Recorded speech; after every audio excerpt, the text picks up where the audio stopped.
So my name is Saswat Panigrahi. I'm an independent journalist. I work both in regional media and national media. Right. I have seen some very concerning trends.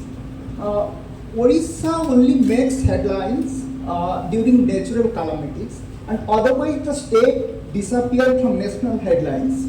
Why it is so? Number two, when Health Minister of Odisha was shot dead in January 30, 2023, 2023, Hindu featured the story in other state section. It could make it to the front page. Why?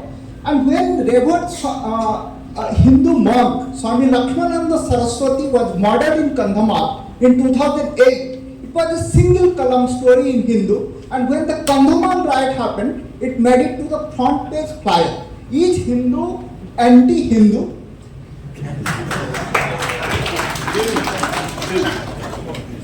I think you can figure that out for yourself. The Hindu, editorially speaking, strongly advocates secularism and is very critical of any attempts to deviate from that, and we have plenty of that these days. And I think there are other newspapers also that take this stand, not too many. But sir, No, 1 minute. As for Kandhamal, in fact, I was the editor at that time, and the story of a rape of a nun became sought to be underplayed in the national media. Maybe they didn't know enough about it.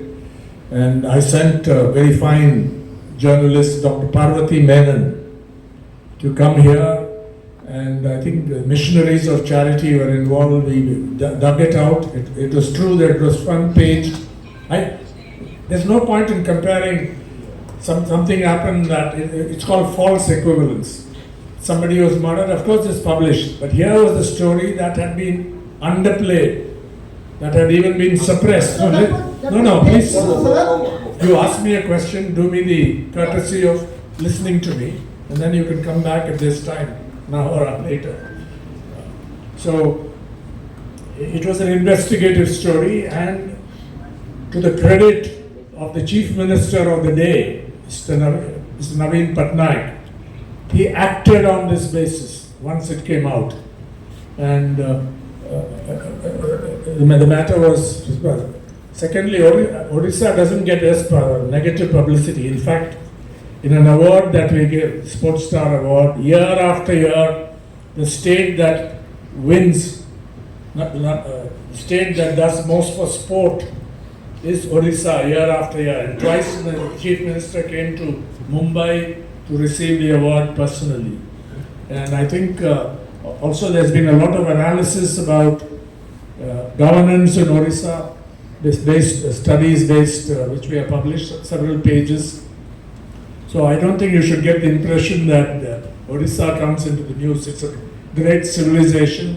I know that Odia is a classical language.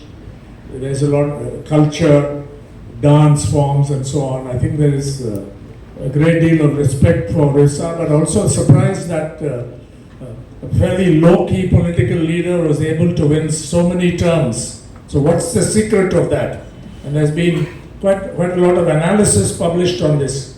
We took, in cooperation with CSDS, they did some very good surveys. So be proud of what Odisha has done rather than find fault of this.